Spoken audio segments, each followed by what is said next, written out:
Madame, Messieurs, bienvenue dans cette émission Débat ouvert. Nous avons choisi pour vous comme invité l'honorable Bolio. Avec lui, nous allons parler exclusivement de cette arrivée du couple royal sur le sol congolais. Déjà aujourd'hui, mardi, déjà à l'aéroport de Njili, il y a un engouement total. C'est la raison pour laquelle nous sommes venus auprès de lui pour recueillir un peu quelques avis.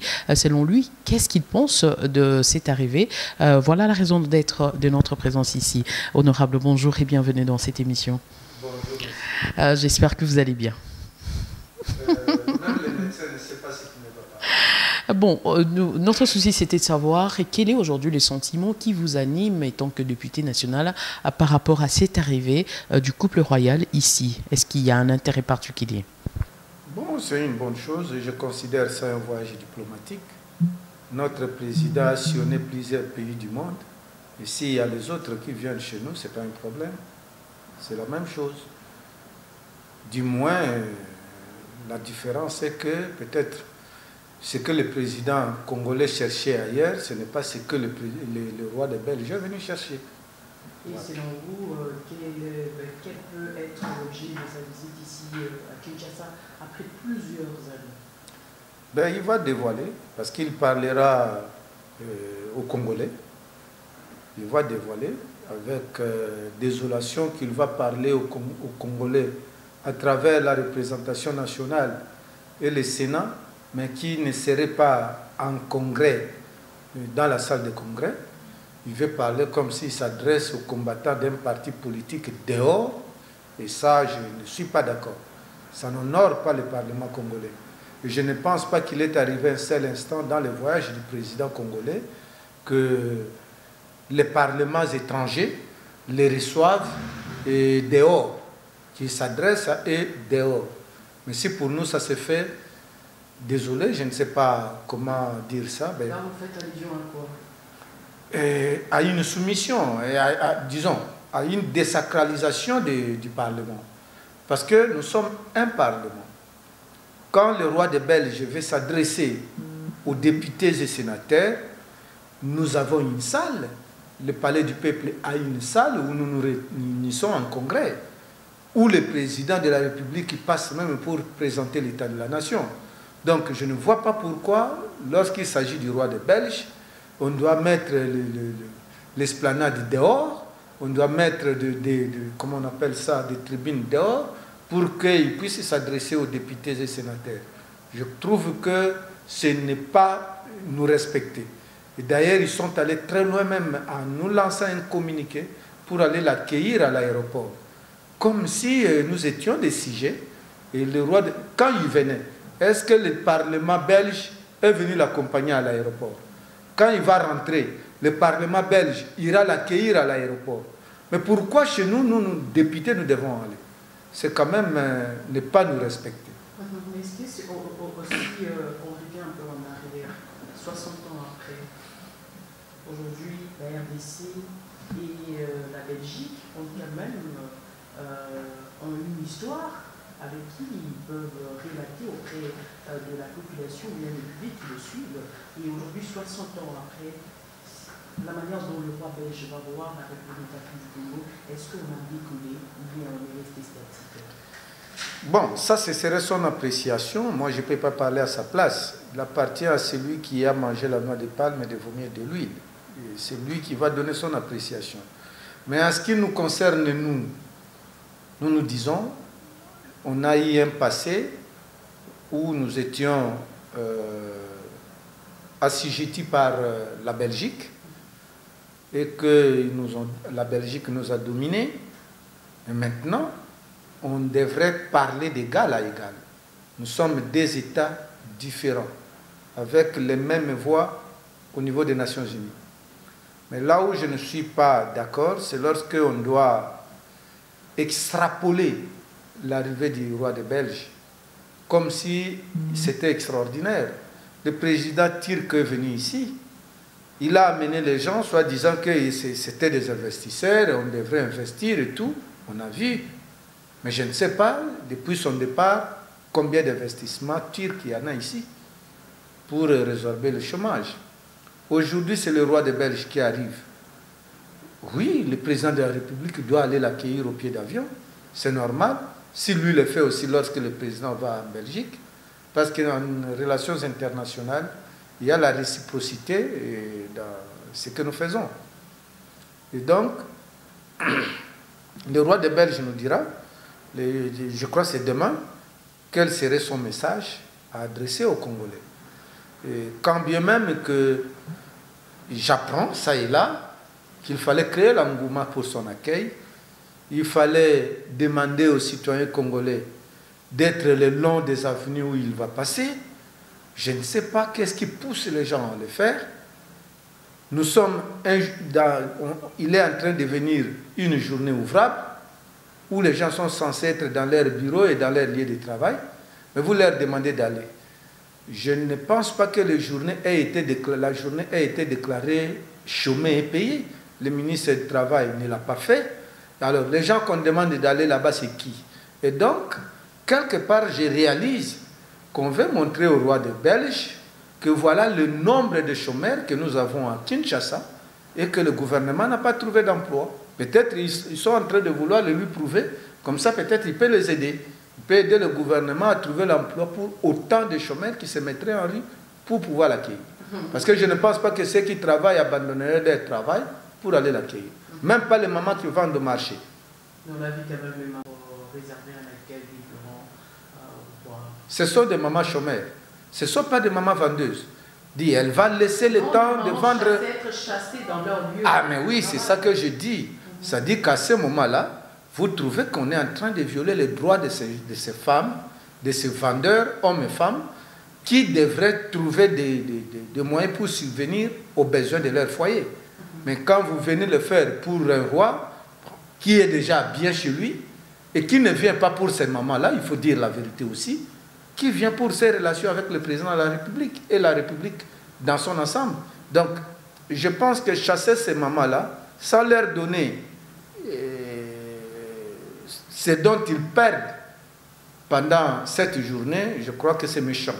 C'est méchant, mais prévenons par rapport à un ton qu'on a vécu avec la Belgique, un ton de refroidissement diplomatique. Est-ce que si on peut extrapoler un peu par rapport au discours déjà du roi qui va s'adresser, je crois, d'ici là, dans quelques heures à la population, est-ce que vous pensez que c'est une manière également de renforcer cette relation diplomatique? Mais je crois dans un premier temps, les Congolais devraient sortir de la boîte enfermée où il ne doit pas savoir dire ce qu'il pense. Aujourd'hui, si c'est moi ici va avoir un problème, nous avons la date du 30 juin, l'indépendance de la République démocratique du Congo, qui par la suite a eu un problème. L'assassinat du premier ministre qu'on a eu dans ce pays, Lumumba. On a mis sur le dos de Mobutu la mort de Lumumba. Mais je me suis posé la question, pourquoi Mobutu ne parlait pas de ça? On a dit que c'est Mobutu qui aurait tué Lumumba. Mais aujourd'hui, vous avez les gens qui avouent avoir tué Lumumba. C'est les Belges. Les Belges amènent la preuve d'avoir tué Lumumba. Mais dans l'histoire, on nous apprenait que soit tantôt on l'a mis dans l'acide, ainsi de suite. Mais quand vous avez les reliques, vous avez même la dent de Lumumba, comment la Belgique a fait pour avoir la dent de Lumumba?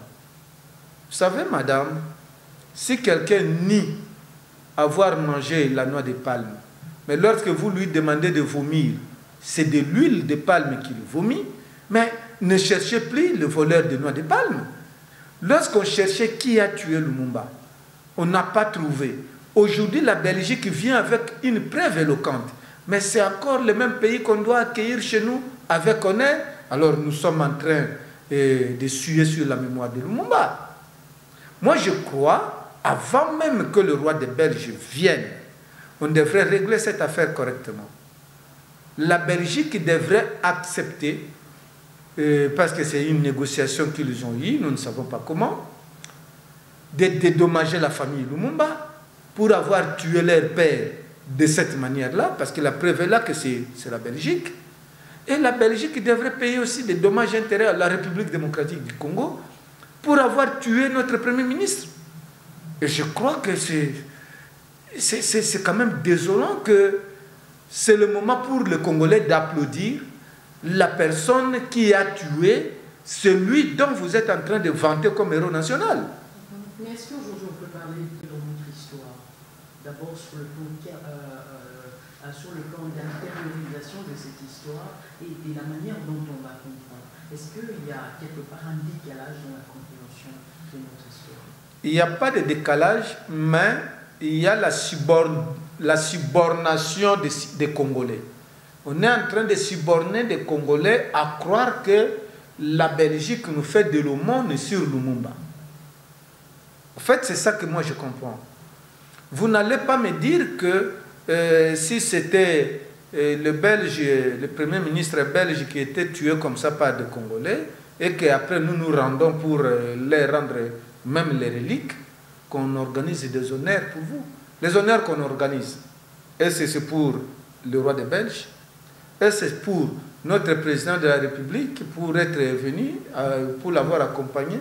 Est-ce que ce sont des honneurs à rendre aux reliques de Lumumba? Je ne sais pas, il faut qu'on nous explique ça. Rien n'est clair pour ça, mais je suis désolé de constater que bon, quand on est à genoux, on ne donne pas des ordres. Voilà. Parlons un peu des différents sites que le roi belge et son épouse vont visiter. Est-ce que c'est stratégique cette visite-là, Lubumbashi, Goma? Est-ce que c'est historique et stratégique en même temps? C'est pas historique. Moi, je peux le dire sans crainte d'être contredit par quiconque. C'est seulement parce que ce sont des zones minières. Et le roi ne vient pas pour rien dans des zones minières. Ils doivent avoir des arrangements autour des zones minières. Vous apprendrez plus tard qu'il y a des carrés miniers qui seraient vendus, qui seraient laissés, mais par personne interposée. C'est aussi pour que, quand il arrive dans un site minier, et à son départ, on lui donne un cadeau. Il ne faut pas qu'on dise... Si c'était historique, comment le roi des Belges peut venir au Congo et il ne visite pas le Mai-Ndombe qui a été la couronne du roi? Non, il faut qu'on se pose la question. Si réellement c'était des sites historiques, le premier endroit que le roi des Belges arriverait, c'était dans le Mai-Ndombe, qui était la couronne du roi et qui a construit la Belgique avec le caoutchouc de Mai-Ndombe. Mais comme le caoutchouc a déjà construit la Belgique, il n'y en a plus maintenant et le roi n'a plus intérêt à rentrer là-bas. C'est pourquoi il va là où il y a des sites miniers. Moi, je crois que jusque-là, on ne comprend rien, mais plus tard, il y aura des gens qui découvriront que cette visite-là, le choix des sites avait un problème particulier. Le choix des sites n'est pas gratuit, n'est pas fortuit. Ce choix est basé sur la richesse. Et si vous voyez bien les zones choisies, ce sont des zones où on exploite les minéraux. Rien d'autre.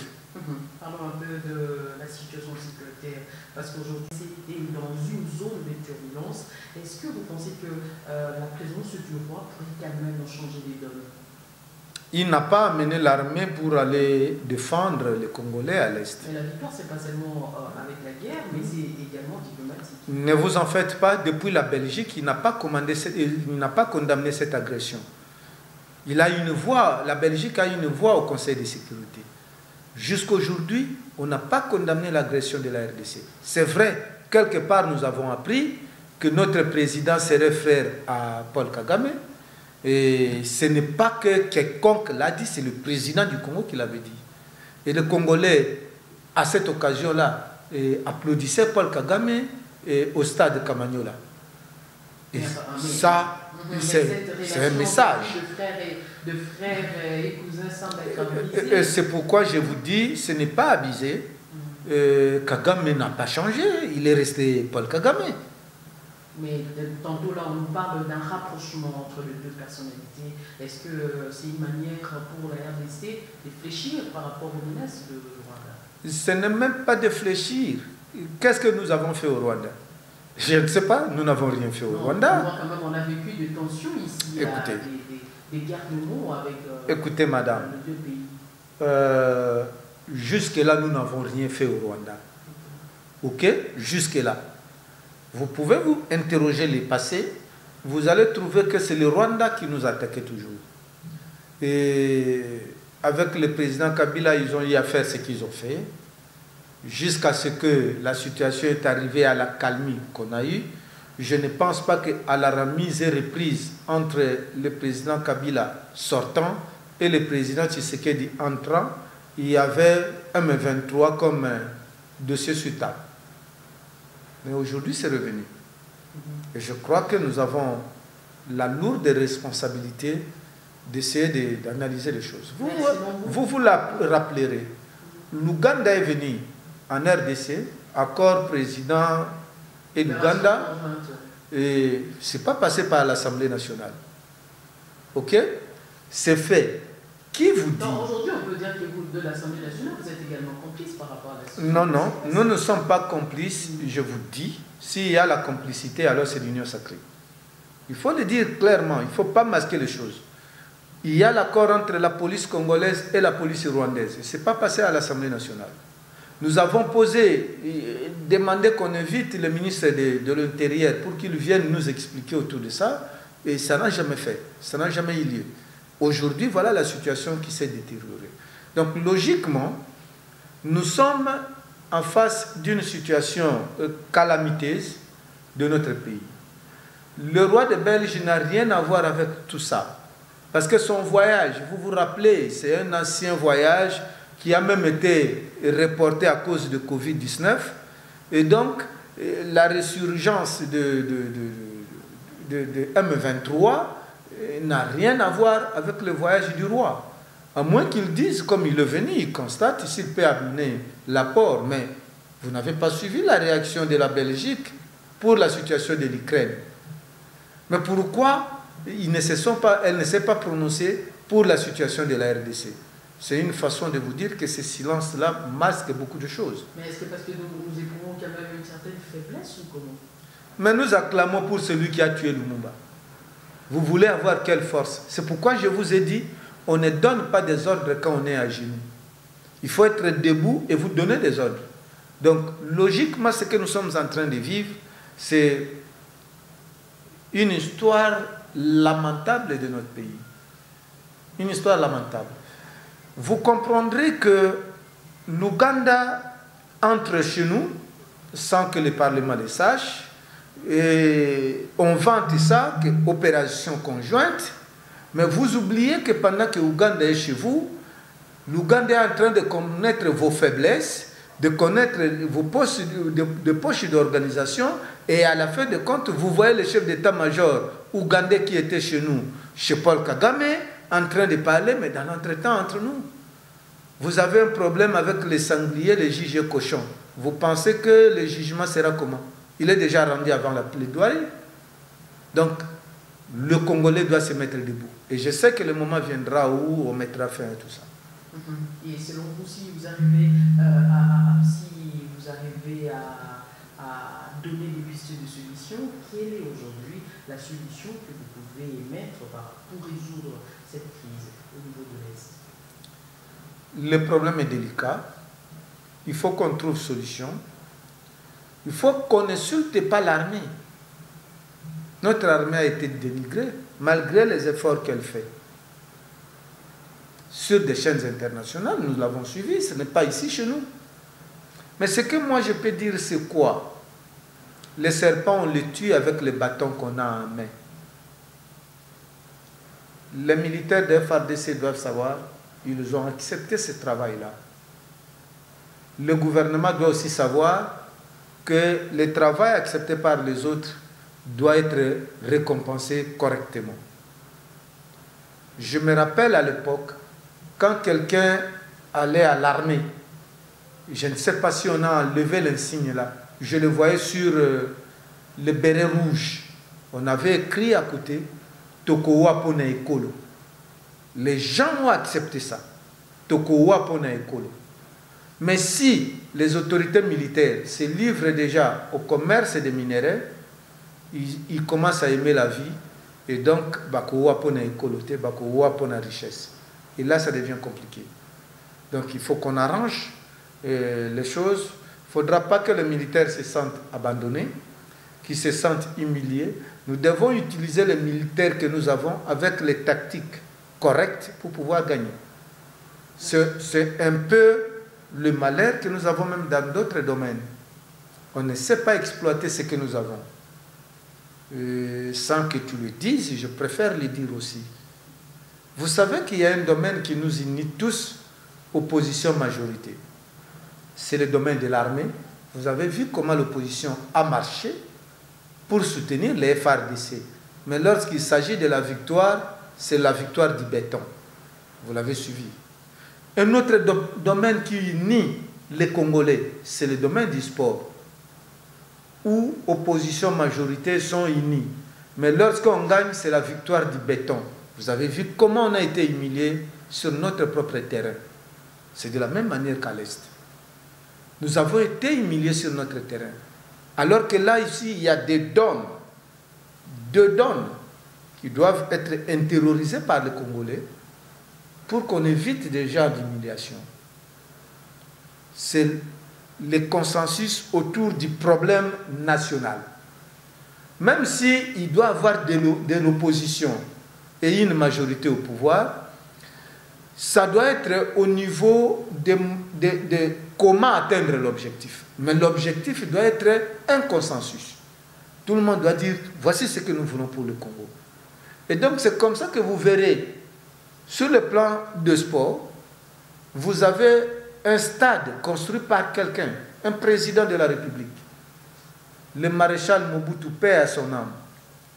Il construit le stade, il lui donne le nom du stade Kamagnola. C'est encore là-bas, c'est écrit sur le truc là. Stade Kamagnola. Et Kamagnola n'est pas le nom de Mobutu. Il pouvait donner le nom de Mobutu, on n'allait pas refuser. Il avait donné le stade de Tata Raphaël, le nom du stade du 20 mai. On a changé, on a dit on rentre au nom Tata Raphaël. Parce que 20 mai, ça avait des rapports avec la création du MPR. Mais ici, il fabrique, on construit un stade, on donne le nom de Kamagnola. Kamagnola, c'est un lieu où Mobutu a gagné une guerre. Pas à l'Équateur, chez lui. Pas son nom, pas le nom des membres de sa famille. Il dit non, ce stade ici doit se nommer Kamagnola. L'objectif, c'est quoi? De dire aux gens, moralement, quand vous partez jouer là-bas, l'objectif, c'est de nous donner la victoire. Mais vous refusez ce nom. Vous aimez donner à ces stades le nom de martyrs. Mais les martyrs, on les pleure. On ne les acclame pas. Et si vous pleurez, il y a des défaites là-bas, nous n'évoluons pas. Qui la faute? Avez-vous vu déjà un parent donner à son enfant le nom d'un voleur, même s'il était membre de sa famille? Je doute. Je doute. Aujourd'hui, je vois même des couples païens donner à leurs enfants le nom de merveille de Dieu, merdi. Mais dit, ils ne sont pas chrétiens. Mais ils ont donné ce nom parce qu'ils veulent que leurs enfants vivent les merveilles de Dieu. Mais vous donnez à votre stade le nom pour pleurer. Dit, je demande que désormais qu'ils changent, qu'on respecte l'intention du Créateur. Le fabricant a donné à ce stade le nom de Kamagnola. Nous devons respecter le nom du stade de Kamagnola. Dieu a créé l'homme, Dieu a créé la femme pour la procréation. Mais depuis que même en Occident, on a validé le mariage homme-homme, homosexuel, le mariage femme-femme, lesbienne, est-ce que ces couples-là produisent des enfants? Parce qu'on n'a pas respecté l'intention du Créateur. Et vous aussi, nous, au Congo, on doit respecter l'intention du fabricant, du constructeur du stade qu'on appelle Kamagnola. Si vous voulez un stade de martyrs, allez trouver, il y a des espaces, et allez construire un stade que vous allez donner le nom de martyrs. Et je n'encouragerai pas l'équipe nationale d'aller jouer au stade de pleurs. quel est aujourd'hui le mot de la fin que lui, étant que député national, peut mettre par rapport à cette arrivée? Je suis content que le couple royal belge arrive au Congo. Comme mot de la fin, je dirais ceci. Une meilleure sauce, on ne l'apprécie pas quand elle est déversée sur la nappe. Parce que la nappe deviendra sale. Personne n'y apposera ses mains. Une meilleure sauce, on l'apprécie quand elle passe par la bouche. À ce moment, vous saurez si la sauce est succulente ou non. À ce jour, je considère l'arrivée du roi de Belge comme un événement diplomatique. Et le plus important, ce n'est pas l'avoir vu au Congo. Le plus important, c'est quelles seraient des retombées de la situation, de sa visite. Il peut amener autant de gens pour dire que ce sont des investisseurs. Ici au Congo, nous avons combien de sociétés belges avant qu'on arrive dans tout ça? Et s'il peut les amener pour que tous les chômeurs qui sont allés l'accueillir en route trouvent du travail, je lui dirais bravo. Sinon, ça va être comme ce que je viens de vous dire, ce serait une sauce déversée sur la nappe. Le Congolais doit se rendre compte d'une chose. Quand le président de la République voyageait, plus de 200 voyages, il nous a été dit que c'était pour apporter quelque chose au pays. Et si le roi des Belges, après les échanges avec le président en Belgique, aujourd'hui a amené quelque chose, je dirais merci parce que le Congolais va en bénéficier. Si ce n'est pas le cas, franchement désolé, encore faudrait-il que je me pose la question. Lorsque les états-majors des partis politiques mobilisent les citoyens congolais à ne pas partir au travail pour aller accueillir le roi, je me pose la question, sommes-nous encore à l'époque coloniale où le président de la RDC serait considéré comme gouverneur de la RDC dépendant du roi des Belges? À l'approche des élections, si le président attendrait un décret royal du roi des Belges pour avoir le mandat de 2023, je ne peux pas le lui empêcher. À ce moment, je lui dis, bonne chance, vous avez gagné, parce que celui qui signe le décret royal est venu et c'est un ami. Mais si c'est le Congolais qui devra déterminer qui va le diriger en 2023, le président de la République doit réajuster les tirs pour savoir que peut-il faire pour que le Congolais se souvienne de lui. C'est mon mot de la fin. Merci. C'est moi qui vous remercie. Et c'est à ces termes que nous mettons un terme à cette émission. Madame, Monsieur, merci à vous tous qui nous avez suivis de partout à travers le monde. Restez branchés sur la télé démocratique pour vous informer toujours. Merci.